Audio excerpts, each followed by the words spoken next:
ವಿಧಾನಸೌಧದಲ್ಲಿ ಮಹತ್ವದ ಸಚಿವ ಸಂಪುಟ ಸಭೆ ನಡೆಯುತ್ತೆ. ಸಚಿವರ ಜೊತೆ ಸಿಎಂ ಸಿದ್ದರಾಮಯ್ಯ ಚರ್ಚೆಯನ್ನ ಮಾಡ್ತಾ ಇದ್ದಾರೆ.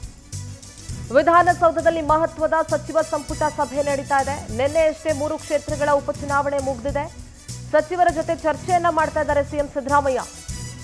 ಸಭೆಯ ಆರಂಭದಲ್ಲೇ ಆಪರೇಷನ್ ಕಮಲದ ಬಗ್ಗೆ ಚರ್ಚೆ ಆಗ್ತಾ ಇತ್ತು. ರಾಜಕೀಯ ತಿರುವನ್ನ ಪಡ್ಕೊಂಡಂತ ಒಂದಷ್ಟು ವಿಚಾರಗಳ ಬಗ್ಗೆಯೂ ಕೂಡ ಚರ್ಚೆಯನ್ನ ಮಾಡ್ತಾ ಇದ್ದಾರೆ.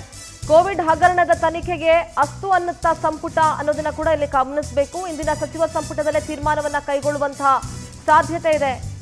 ವಿಧಾನಸೌಧದಲ್ಲಿ ಮಹತ್ವದ ಸಚಿವ ಸಂಪುಟ ಸಭೆ ನಡೀತಾ ಇದೆ. ಸಚಿವರ ಜೊತೆ ಅನೇಕ ವಿಚಾರಗಳನ್ನ ಸಿಎಂ ಸಿದ್ದರಾಮಯ್ಯ ಚರ್ಚೆ ಮಾಡ್ತಾ ಇದ್ದಾರೆ. ಸಭೆಯ ಆರಂಭದಲ್ಲೇ ಆಪರೇಷನ್ ಕಮಲದ ಬಗ್ಗೆ ಚರ್ಚೆ ಆಯಿತು.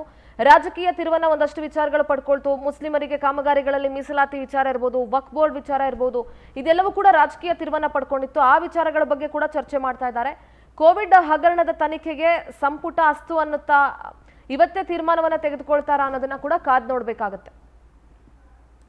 ನಮ್ಮ ಪೊಲಿಟಿಕಲ್ ಕರೆಸ್ಪಾಂಡೆಂಟ್ ರಾಘವೇಂದ್ರ ನೇರ ಸಂಪರ್ಕದಲ್ಲಿ ಜಾಯ್ನ್ ಆಗ್ತಾ ಇದ್ದಾರೆ. ರಾಘವೇಂದ್ರ, ಸದ್ಯ ಮಹತ್ವದ ಸಚಿವ ಸಂಪುಟ ಸಭೆ ಆರಂಭ ಆಗಿದೆ. ನಿನ್ನೆ ತಾನೇ ಬೈ ಎಲೆಕ್ಷನ್ ಕೂಡ ಮುಗಿದಿದೆ.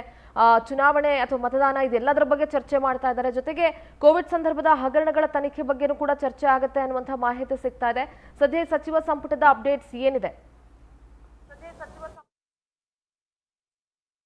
ಸಿಂಧೂರ, ಪ್ರಮುಖವಾಗಿ ಸಾಕಷ್ಟು ದಿನಗಳಿಂದ ಸಚಿವ ಸಂಪುಟ ಸಭೆ ನಡೆದಿರಲಿಲ್ಲ. ಇದೀಗ ಸಚಿವ ಸಂಪುಟ ಸಭೆ ಆರಂಭವಾಗಿರ್ತಕ್ಕಂಥದ್ದು ಸಿಎಂ ಸಿದ್ದರಾಮಯ್ಯನವರ ನೇತೃತ್ವದಲ್ಲಿ ಈ ಸಭೆ ನಡೀತಾ ಇದೆ. ಯಾಕಂದ್ರೆ 3 ಉಪಚುನಾವಣೆಗಳು ಏನಿದ್ವು, ಆ ಉಪಚುನಾವಣೆಗಳನ್ನ ಅನೌನ್ಸ್ ಆದ್ಮೇಲೆ ಸಚಿವ ಸಂಪುಟ ಸಭೆ ನಡೆದಿರಲಿಲ್ಲ. ಹೀಗಾಗಿ ಇದೀಗ ಉಪಚುನಾವಣೆಯನ್ನು ಸಹ ಮುಗಿಸ್ಕೊಂಡಿದ್ದಾರೆ. ಎಲ್ಲ ಸಚಿವರು ಸಹ ರಿಲ್ಯಾಕ್ಸ್ ಆಗಿರ್ತಕ್ಕಂಥದ್ದು. ಇವತ್ತು ಸಭೆ ಈ ಕೆಲವೇ ನಿಮಿಷಗಳ ಹಿಂದಷ್ಟೇ ಆರಂಭವಾಗಿರ್ತಕ್ಕಂಥದ್ದು.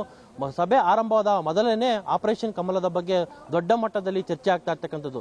ಸಿಎಂ ಅವರಿಂದ ಕೆಲವೊಂದಿಷ್ಟು ಮಾಹಿತಿಯನ್ನ ಕೆಲವೊಂದಿಷ್ಟು ಸಚಿವರು ಸಹ ಪಡ್ಕೊಳ್ತಾ ಇರ್ತಕ್ಕಂಥದ್ದು. ಏನು ಸಿಎಂ ಅವರು ಕೊಟ್ಟಂತಹ ಸ್ಟೇಟ್ಮೆಂಟ್ ಏನಿದೆ, ಆ ಇಡೀ ಸ್ಟೇಟ್ಮೆಂಟ್ ಇದೀಗ ರಾಜ್ಯ ರಾಜಕೀಯದಲ್ಲಿ ಒಂದು ದೊಡ್ಡ ಮಟ್ಟದ ಸಂಚಲನಕ್ಕೆ ಕಾರಣವಾಗಿರ್ತಕ್ಕಂಥದ್ದು. ಯಾಕಂದ್ರೆ ಯಾರೋ ಸಾಮಾನ್ಯವಾಗಿರ್ತಕ್ಕಂತಹ ಶಾಸಕ ಆಗಿರ್ಬೋದು ಅಥವಾ ಸಚಿವ ಆಗಿದ್ರೆ ಹೇಳಿಕೆಯನ್ನ ಕೊಟ್ಟಿದೆ, ಅಷ್ಟೊಂದು ಮಹತ್ವವನ್ನ ಪಡ್ಕೊಳ್ತಿರ್ಲಿಲ್ಲ. ಆದರೆ ಸ್ವತಃ ಖುದ್ದಾಗಿ ಸಿಎಂ ಅವರೇನೆ 50 ಮಂದಿ ನಮ್ಮ ಶಾಸಕರಿಗೆ 50 ಕೋಟಿ ಆಫರ್ ಅನ್ನ ಬಿಜೆಪಿ ನಾಯಕರು ಮಾಡಿದ್ದಾರೆ, ಮತ್ತೆ ಆಪರೇಷನ್ ಕಮಲದ ಬಗ್ಗೆ ಸುಳಿವನ್ನ ಕೊಟ್ಟಿರ್ತಕ್ಕಂಥದ್ದು. ಈ ಹೇಳಿಕೆ ಏನಿದೆ ಇದೀಗ ಸಾಕಷ್ಟು ಚರ್ಚೆ ಆಗ್ತಾ ಇದೆ. ಇದಕ್ಕೆ ಬಿಜೆಪಿ ನಾಯಕರು ಸಹ ತಿರುಗೇಟನ್ನು ಕೊಟ್ಟಿದ್ರು ಸಹ ಇದು ಯಾವ ರೀತಿ ನಡೆದಿದೆ, ಯಾವ ರೀತಿ ಆಪರೇಟ್ ಆಗ್ತಾ ಇದೆ ಅನ್ನೋದ್ರ ಬಗ್ಗೆ ಸಿಎಂ ಅವರಿಂದ ಕೆಲವೊಂದಿಷ್ಟು ಸಚಿವರು ಇದೀಗ ಸಚಿವ ಸಂಪುಟ ಸಭೆಯಲ್ಲಿ ಮಾಹಿತಿಯನ್ನು ಪಡ್ಕೊಳ್ತಾ ಇದ್ದಾರೆ. ಅದನ್ನು ಹೊರತಾಗಿ ಮೀಸಲಾತಿ ವಿಚಾರಕ್ಕೆ ಸಂಬಂಧಪಟ್ಟಂತೆ ಇದ್ದಿರ್ತಕ್ಕಂಥ ದೊಡ್ಡ ಮಟ್ಟದ ಗೊಂದಲಗಳು ಮತ್ತು ದೊಡ್ಡ ಮಟ್ಟದ ಚರ್ಚೆಗಳು ಇದ್ದಾವೆ.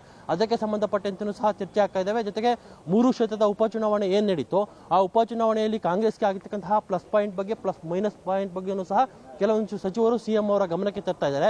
ಹೀಗಾಗಿ ನಾವು 3 ಕ್ಷೇತ್ರದಲ್ಲಿ 3 ಕ್ಷೇತ್ರವನ್ನು ಗೆಲ್ತೀವಿ ಅಂತ ಸಹ ಕೆಲವೊಂದಿಷ್ಟು ಸಚಿವರು ಸಿಎಂ ಅವರ ಗಮನಕ್ಕೆ ತಂದಿದ್ದಾರೆ. ಈ ಎಲ್ಲಾ ವಿಚಾರಗಳನ್ನು ಇಟ್ಕೊಂಡು ಇವತ್ತಿನ ಸಚಿವ ಸಂಪುಟ ಸಭೆಯಲ್ಲಿ ಅನೌಪಚಾರಿಕವಾಗಿ ಚರ್ಚೆ ಆಗುವ ವಿಚಾರಗಳೇ ಜಾಸ್ತಿ ಅಂತಾನೆ ಹೇಳ್ಬೋದು. ಇನ್ನು ಮಿಕ್ಕಂತೆ ರಾಜ್ಯದ ಅಭಿವೃದ್ಧಿ ಕಾರ್ಯಗಳಿಗೆ ಸಂಬಂಧಪಟ್ಟಂತೆ ವಿವಿಧ ಯೋಜನೆಗಳಿಗೆ ಸಂಬಂಧಪಟ್ಟಂತೆ ಕೆಲವೊಂದಿಷ್ಟು ಅನುಮೋದನೆಗಳನ್ನು ಇವತ್ತಿನ ಸಚಿವ ಸಂಪುಟ ಸಭೆಯಲ್ಲಿ ಕೊಡ್ತಾರೆ. ಅದನ್ನು ಹೊರತುಪಡಿಸಿದ್ರೆ ರಾಜಕೀಯವಾಗಿ ಆಪರೇಷನ್ ಕಮಲ ಮತ್ತೆ ಮೀಸಲಾತಿ ವಿಚಾರ ಹಾಗೆ ಚುನಾವಣೆ ವಿಚಾರಕ್ಕೆ ಸಂಬಂಧಪಟ್ಟಂತೆ ದೊಡ್ಡ ಮಟ್ಟದ ಚರ್ಚೆ ಇವತ್ತಿನ ಕ್ಯಾಬಿನೆಟ್ ಸಭೆಯಲ್ಲಿ ನಡೀತಾ ಇದೆ. ಸಿಂಧೂರ, ನಿಮ್ಮೆಲ್ಲ ಮಾಹಿತಿಗಾಗಿ